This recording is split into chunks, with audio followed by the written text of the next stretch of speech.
우리 시장을 그렇게 위상을 높게 쳐주고 있는데 왜 우리만 국장이라고 자꾸 비하하고 이렇게 생각을 하죠? 제가 볼 때는 K자를 붙여도 된다 이렇게 생각합니다. 제가 책에 K 증시혁명 했듯이 여러분들도 이제는 국장이라는 말 좀 덜 쓰고 K 증시 어떻습니까? 좋잖아요.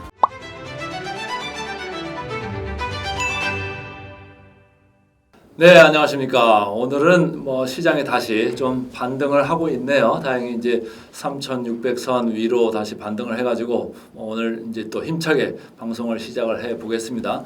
오늘 이제 주제는 제가 프로스 앤 컨스 시간으로 이제 잡았는데 증권주 그리고 그 전체적인 금융 지주사 여기 어느 쪽을 좀 선택을 할 것인가 이렇게 좀 생각을 해보는 이런 시간으로 갖도록 제가 좀 자료를 준비했습니다. 오늘 끝까지 계속 들으시면은 본인의 성향이 내가 공격적인 성향인가 아니면 나는 안정적이고 나는 배당을 원하는 성향인가 이 성향에 따라 가지고 결론이 좀 갈라집니다. 그러니까 여러분들이 지금 이제 많이 들으시는 나이대가 이제 주로 45세, 55세, 65세 이렇게 이제 통계가 나오더라고요. 그러니까 여러분들의 성향이 내 가진 돈을 어떻게, 내 자산을 어떻게 지금 지킬 것인가, 아니면 더 키울 것인가, 이거에 이제 관심이 많은 이제 연령 분들인데 오늘 이제 이 이야기를 들으시면 강 대표가 얘기하는 거를 들으면서 우리가 지금 4분기면 뭐죠? 이 배당 계절에 이제 들어오고 있잖아요. 그리고 상법 개정 이런 얘기도 지금 준비돼 있거든요. 그러니까 이런 시기에 나는 지금 내 나이에 내 자산을 가지고 어떻게 지금 이제 전략을 짤까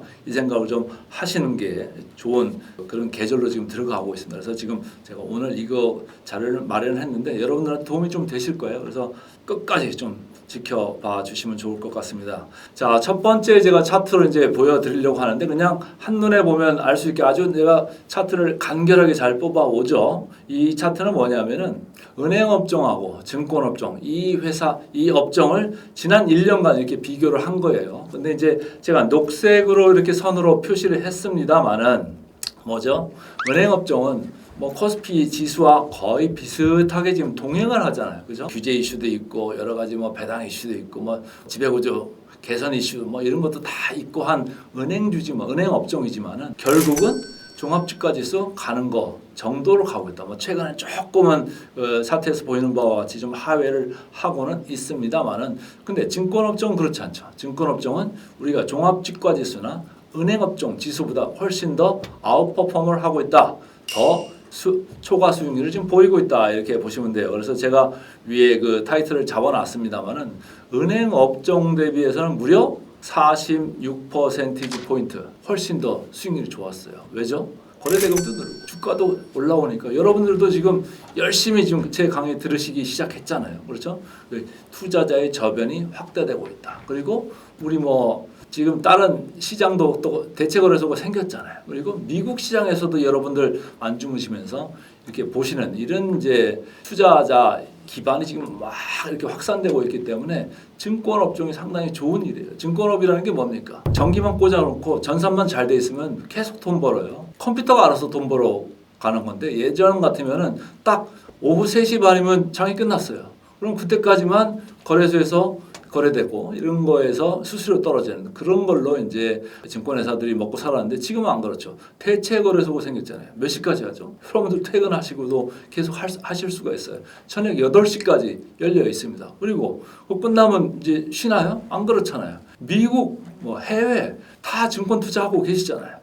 그거를 증권회사에서 전기만 꽂아놓으면 하루 종일 지금 돌아가는 이런 시스템으로 바뀌었기 때문에 증권회사한테 들어오는 수수료 수입이 어마어마하게 지금 늘어나고 있다. 이렇게 읽으시면 돼요. 그래서 이 지수를 보면서 시장은 그런 걸 다 알고 있구나. 은행업종보다 증권업종이 훨씬 더 앞서가고 있고 앞으로도 그럴 가능성이 좀 있는 것 같다. 단 뭐죠? 종합주가지수를 전망을 어떻게 하느냐에 따라 또 증권업은 달라질 수가 있어요. 만약 제가 이제 지난 1년 동안 우리 시장 될 겁니다 해가지고 누구보다도 먼저 코스피 지수 2200, 2300선일 때 3000 갈 겁니다. 3000 근처 가서는 더 올라갈 겁니다. 제 책에서 뭐라고 그랬죠? 내년에 3,600 더 올라가고 후년에 4,000까지도 바라볼 수 있습니다. 라고 제가 K 증시혁명에서 제가 이제 이 목차를 잡아가지고 쓴 바가 있는데 시장이 계속적으로 올라간다. 이게 불캠프라고 하죠. 강세 시장이 계속 이어질 거다라고 믿는 분들은 제가 볼 때는 은행업종보다는 증권 업종을 보시는 게 어떤가 이런 생각을 개인적으로 해보고 있습니다. 그 이유를 하나씩 좀 살펴보겠습니다. 자, 증권주 제가 먼저 이제 입을 뗐으니까 여기에 장점들 몇 개를 좀 쭉 빠른 시간에 이제 훑어보겠습니다. 아무래도 거래대금이 회복되고 있다. 지금 뭐 신용잔고도요 계속 이렇게 올라오고 있습니다. 이미 20조 원대를 넘어선 지 오래됐고 거래대금도 최근에 뭐 30조까지도 왔습니다만은 25조 원대까지 이렇게 많이 올라왔어요. 예전에 평균으로 본다고 하면 20조 원 아니면 그 이하라고 이제 봐야 되는 건데 그거보다 훨씬 지금 올라와 있다라는 얘기예요. 여러분들이 엄청나게 지금 시장에 관심을 가지고 직접적으로 참여를 하고 있다. 거래대금이 엄청나게 지금 활성화돼 있다. 아무래도 정부가 또 뒤에서 막 바람을 불어일으키고 있잖아요. 그러니까 여러분들한테도 투자할 수 있는 좋은 환경이 되고 있다. 이런 얘기고 개인 투자자들이 지금 많이 들어오고 있습니다. 그래서 저는 뭐 아주 당연한 결과고 앞으로 여러분들의 자산 그 포트폴리오 자체도 지금까지 부동산에 많았습니다만 그 중에 일부라도 이렇게 투자 자산 쪽으로 넘어온다고 하면은 우리 시장은 계속적으로 이어나갈 수 있는 그런 주가 재평가 과정에 있고 이거는 사이클이 뭐 단박에 끝날 이런 사이클이 아니다라고 제가 수도 없이 말씀을 드렸고 제 책에서도 길게 보자라고 이렇게 얘기를 했습니다. 그런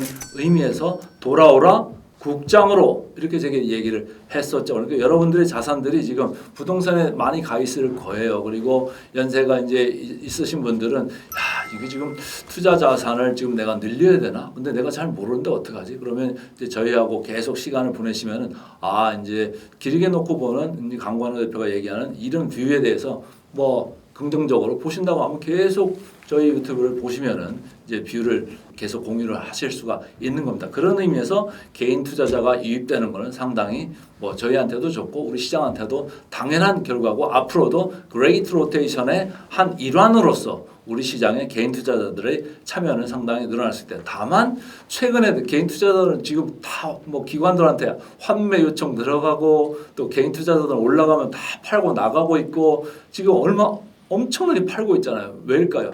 아직도 우리 시장에 대해서 신뢰도가 없는 거예요. 그죠? 그러나 제가 볼 때는 지금 팔고 나가면요. 나중에 급하게 따라 사실 거예요.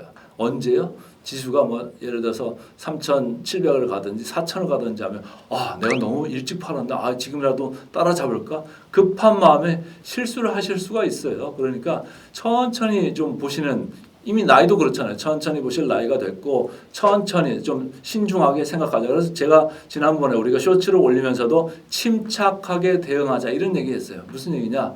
우리가 좀 많이 겪었잖아요. 산전수전, 공중전 다 이렇게 겪은 이제 나이기 때문에 좀 천천히 보면서 꼼꼼히 좀 따져봐 가면서 시장을 따라가자. 근데 지금은 팔 때가 아니다. 좀 진득감치 가지고 가셔라. 저는 그렇게 말씀을 드리고 싶고 두 번째는 운용 수익이에요. 여기서 직접적으로 채권도 많이 들고 있고 주식도 직접 하거든요. 그러니까 시장이 화랑이면은 주식시장 화랑이면은 여기도 운용 수입이 되게 늘어납니다. 그리고 최근에 무슨 일이 있어요? 미국 페드에서 금리를 2번 내렸어요. 근데 또 2번 더 내린다는 게 지금 페드와치의 이제 그 컨센서스거든요. 그러니까 지금 10월, 12월 이렇게 2번 연속 더 내릴 건데 금리가 내려가면 무슨 일이 있습니까? 그 얘기는 채권 가격이 올라간다는 얘기예요. 증권회사들이 들고 있는 채권의 가격이 올라간다. 그러면 어떻게 되죠? 운용 수익이 올라가는 거예요. 주식시장 올라가서 올라가는 운용 수익도 있고 채권 가격이 올라가서 올라가는 운용 수익도 또 있을 수 있다. 증권에서 좋은 일이죠. 그래서 상당히 그 점도 좀 보셔야 되는 거고 해외 주식 지금 사람들이 많이 지금 해외 주식을 하잖아요.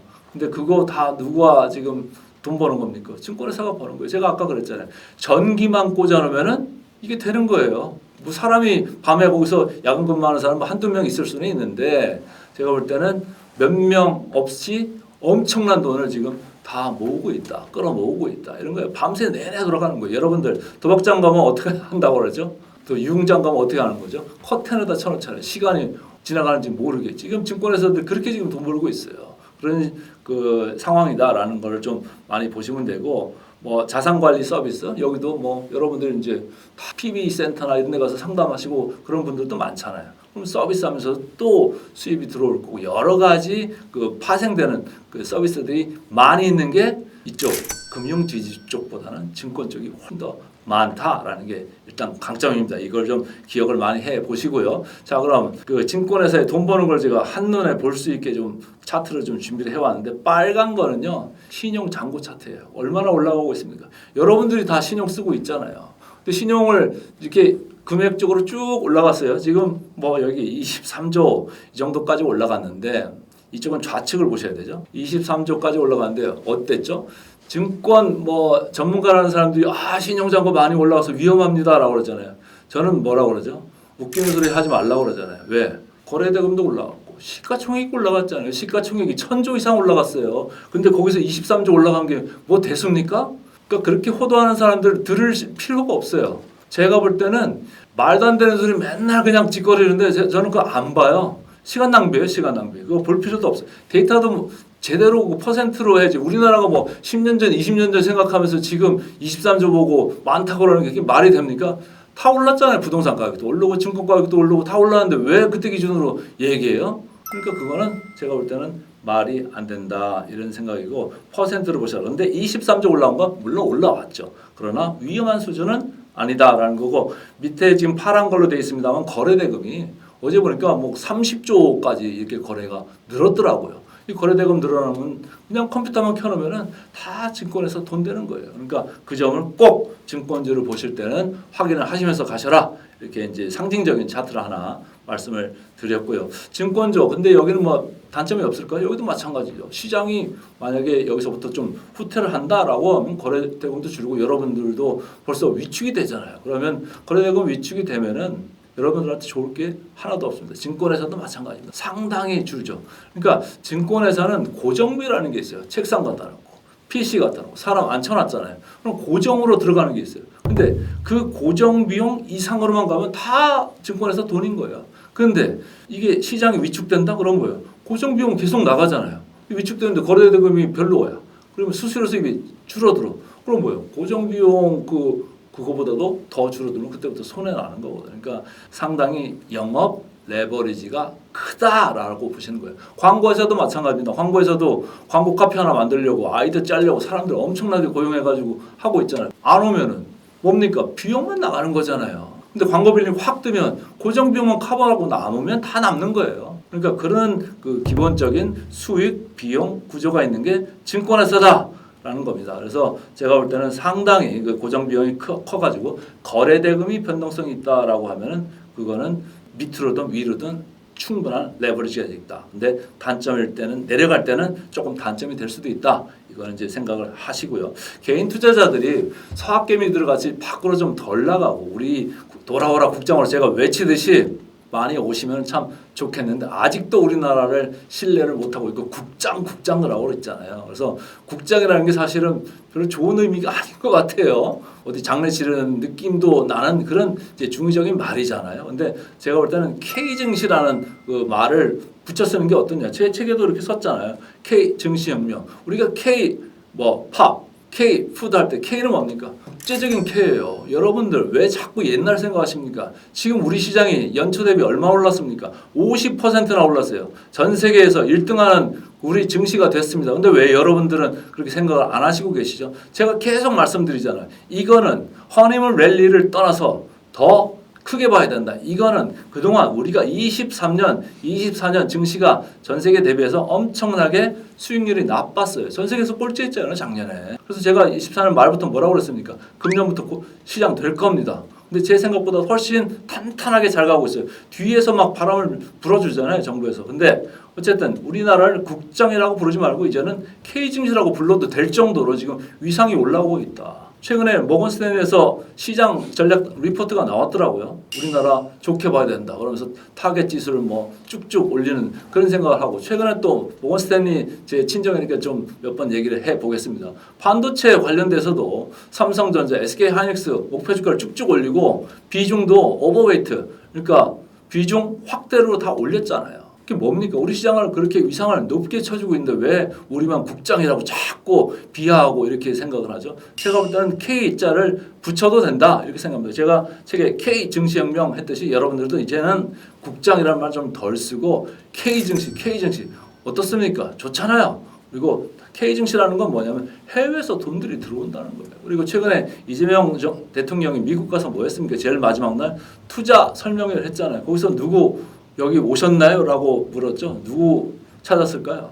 모건 스탠리 그 지수 산정하는 거기 사람 왔나 이렇게 물은 거였어요. 그때 우리는 어디 있습니까? 지금 개도국 지수에 있어요. Emerging Market, EM이라고 하죠. 근데 우리가 지금 생각하고 가고 있는 거는 뭐예요? 제가 제 책에서 썼습니다만은 2028년 DM 지수, 그러니까 선진국 지수의 편입을 지금 하려고 차근차근 한 발씩 가고 있는 거예요. 그러니까 우리를 국장이라고 부르지 맙시다. 이제는 K증시라고 좀 부를 필요가 있겠다라는 생각이고, 뭐 기타 등등해서 증권주는 뭐 단점들이 있기는 하나 늘상 사업을 하다 보면 있는 그런 단점이다. 그래서 빨리 좀 하나씩 읽어 내려가면 IB, PI 사업 리스크가 있죠. 여기 뭐 아무래도 물려 있는 것들이 좀 있잖아요. 근데 예전부터 계속 있는 거기 때문에 그 새로 나온 리스크는 아니다. 주가의 상당 부분 이미 들어와 있다. 이렇게 읽으시면 되고, 밸류에이션 매력이 최근에 조금 올라와 있는 거기 때문에 나중에 이제 밸류에이션 보여드리겠습니다만은 한계가 약간은 있는 이런 이제 회사들도 있다. 이렇게 생각을 하시면서 이제 따라오시면 좋겠습니다. 자, 증권회사들 제가 몇 4개만 뽑아왔어요. 그래서 쭉 보면은 키움증권, 미래에셋, 삼성, NH 이런 순서로 지난 이제 5달 동안 주가를 이제 쭉 제가 보여드리는 건데, 이런 순으로 100%가 이제 기준이기 때문에 NH는 뭐 그냥 그 정도 있는 거고, 삼성이나 미래, 키움은 그거보다는 조금 올라갔다. 근데 이렇게 왜 덜 올라온 거로 보이냐면 그 전에 미리 많이 달렸잖아요. 그래서 좀 덜 올라온 거 이런 느낌으로 있는데, 이제는 4분기로 들어섰다. 그리고 연말로 가면서 그러면 나는 어떻게 포지셔닝을 가져갈 거냐, 여러분들의 이제 판단에 따라 가지고 달려 있습니다. 그래서 이 중에서 뭐 또 좋아라 하고 이제 보이시는 것도 있을 거고, 여기는 너무 많이 올라서 나는 좀 싼 데로 갈래 이런 이제 성향도 있으실 수 있는데, 어쨌든 이 차트를 보시면서 아, 지금 키움이 최근 5달 중에서는 그나마 제일 앞서가고 있고, 미래에셋은 웬일인지 조금 밑쪽으로 지금 보고 있다, 이런 이제 생각을 하면 됩니다. 저는 이제 미래에셋 증권 같은 걸 보면서 이제 이런 거죠.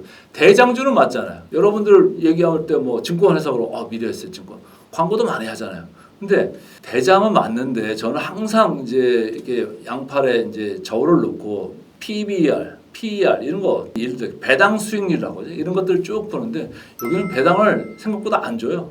그리고 좀 비싼 편이에요. 나중에 이제 나오겠습니다만. 그래서 야, 대장으로 달려가는 건 뭐 알겠으나, 왜냐면 사업 영역이 커지는 거에 대해서 이제 사람들이 배팅하는 거고, 시장이 좋아지고 그러면 미래에셋이 가져가는 게 많지 않겠느냐, 앞서가 있으니까 말이죠. 그래서 그런 이제 기대감으로 간 건데, 실질적으로 속을 뜯어놓고 보면은 배당도 좀 덜 주고, 고평가되어 있는, 상대적으로 고평가되어 있는 점도 있고, 그래서 저는 오히려 중간층이나 좀 밑에 있는 그 증권회사를 보는 게 낫지 않을까, 이렇게 개인적으로는 항상 봐왔거든요. 근데 최근에 미래에셋 증권이 조금 등락이 좀 심해지고 있다. 다른 이제 삼성이나 NH는 좀 안정적인 이런 모습을 보이고 있습니다. 최근 10일 봐서도 미래에셋 증권 주가가 조금 급하게 이런 이제 꺾여서 내려가는 이런 분위기가 있기 때문에 상당히 변동성이 있다. 그런 특징을 이제 기억을 해 주시면 좋을 것 같습니다.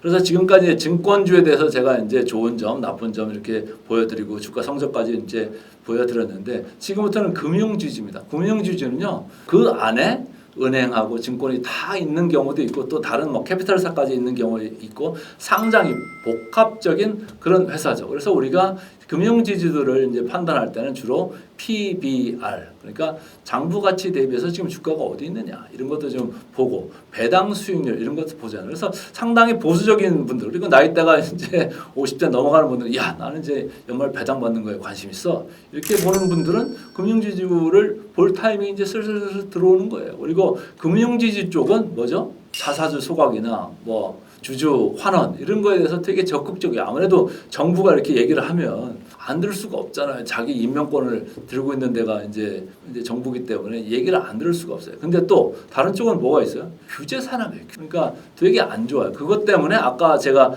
최초에 보여드렸듯이 금융업종이 증권업종보다 조금 덜 올라가는 거예요. 그나마 지금 이제 찬바람이 들고 있고, 지금 상법 개정이나 자사주 소각이나 이런 이제 이벤트들이 들어올 것이기 때문에 지금은 이제 볼 타이밍도 됐다. 그리고 최근에 금융지주들 주가들이 조금 고개를 떨어뜨리고 있어요. 그렇기 때문에 이제는 저가 매력도 있을 수가 있겠다.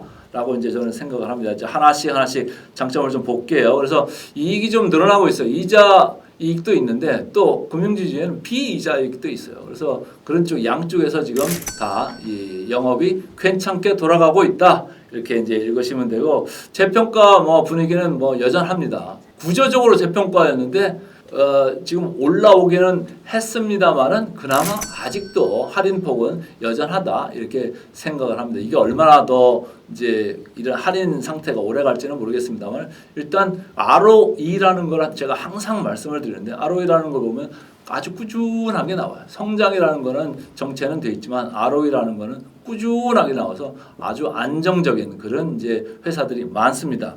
저평가 상태 PBR 0.3에서 0.6배. 지방은행들은 뭐 지방에 있는 회사들은 0.3배 이렇게 낮은 이제 회사들이 많죠. 그나마 이제 큰 사이즈가 큰 데들은 0.6배 이렇게 왔다 갔다 하는 이런 상태인데 우리가 이제 코스피를 보면은 코스피 지금 포워드 PBR이 얼마죠? 제가 항상 그랬잖아요.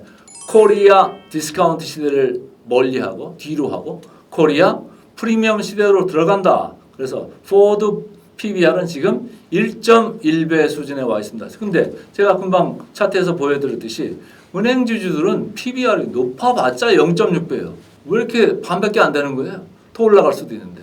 뭐 문제라고 하면은 코스피보다는 뭐 ROE가 한 1%포인트 포인트 좀 낮은 한 9%이 정도밖에 안 된다라는 게 이제 문제인데 뭐 그렇다고 해도 PBR 뭐 최고로 쳐준 게 0.6배면 제가 볼 때는 여전히 낮다. 그래서 저평가 매력이 있다 이렇게 보는 거고 배당 매력도 있죠. 이제 연말로 가면서 배당 생각하시는 분들은 은행주가 옛날에 배당을 많이 줬는데 근데 주가가 좀 올라왔잖아요. 주가가 올라오면 배당 수익률이라고 하는 거는 주가로 나눈 거기 때문에 배당은 만약에 1,000원 한다. 근데 주가가 1,000원, 10,000원 하다가 이게 만약에 15,000원 왔다 그러면 수익률은 줄어들잖아요. 그렇기 때문에 배당 수익 매력은 예전보다는 내려갔다. 그럼에도 불구하고 지금 많이 주는 데는 6%까지도 지금 배당 수익률을 지금 보여주고 있다. 이 점을 착안하시면서 그래? 그럼 나는 주가 움직이는 거 잘 모르겠고 그러니까 그냥 길게 가지고 갈래. 3년이고 5년 배당이나 먹으면서 갈래. 라고 하는 사람들은 배당도 받고 그 다음에 또 주가도 올라간다고 했죠. 주가가 뭐만큼 올라간다고 그랬죠? 코스피만큼 올라간다고 그랬죠. 그러니까 코스피가 ROE가 10%다 그러면 연간 10%씩은 올라가는 거예요. 쉽게 얘기하면 코스피 지수로 따지면 지금 얼마입니까? 3,600선입니다. 그럼 10%면 얼마예요?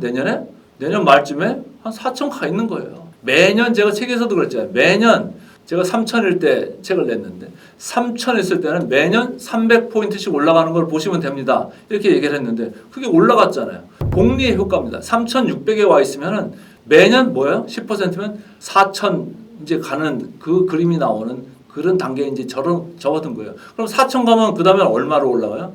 밑에서 얘기했던 300포인트가 아니고 그 다음부터는 400포인트씩 올라가는 거예요. 점점 이렇게 올라가는 그림이 나올 수밖에 없는 지금 시기에 들어와 있다라고 보시면 돼요. 근데 뭐 제가 만약에 28년까지 참 좋게 봅니다. 이렇게 했을 때 그럼 나는 강 대표 얘기 듣고 한 27년 중반 뭐 그때 이제 MSCI 선진국 진입이 확정되는 게 이제 발표가 될 테니까 최소한 27년 6월까지 한번 따라가 보겠어. 그래가지고 따라오면은 뭐죠?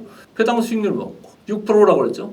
그 다음에 지수 올라간다고 그랬잖아요. 지수 한 10%씩 올라가면 매년 한 16% 정도는 올라가는 은행 업종이 될 수도 있다라는 걸 이제 좀 착안을 하시면 좋을 것 같고요. 5번째 포인트도 아주 좋은 얘기입니다. 자사주 소각을 확대할 가능성이 크고 주주 환원 정책이 계속적으로 이어질 가능성이 있다. 뭐라고 그랬죠? 정부에서 다 이렇게 째려보고 있다고 그랬잖아요. 그럼 말하는 대로 안 따르면은 뭐 은행장 목 날라가고 그러는 거 아닙니까? 그러니까 이쪽에 정부 지침대로 따라갈 가능성이 아주 크다. 이미 뭐 잘 하고 있지만 앞으로도 그럴 가능성이 있다. 이렇게 이제 읽으시면 되고 자본 비율 안정성 뭐 다른 나라보다 우리나라 뭐 자본 비율 안정되고 되게 북이 튼튼하다는 건 이제 이미 알려져 있잖아요. 그래서 그것도 상당히 안정적인 거고 외국인들도 사실은 제가 나중에 뭐 개별 이제 주식으로 더 심화 학습으로 들어가면 얘기를 하겠습니다만 단적으로 이런 거죠.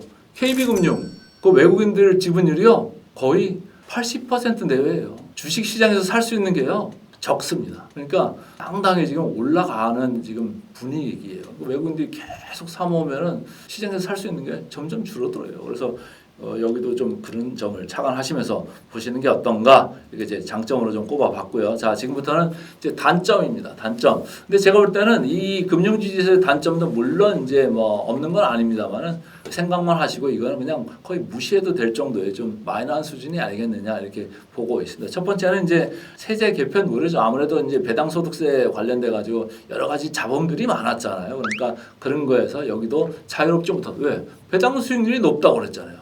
배당 수익률이 높은데 배당 소득세를 강화하는 쪽으로 혹시라도 간다?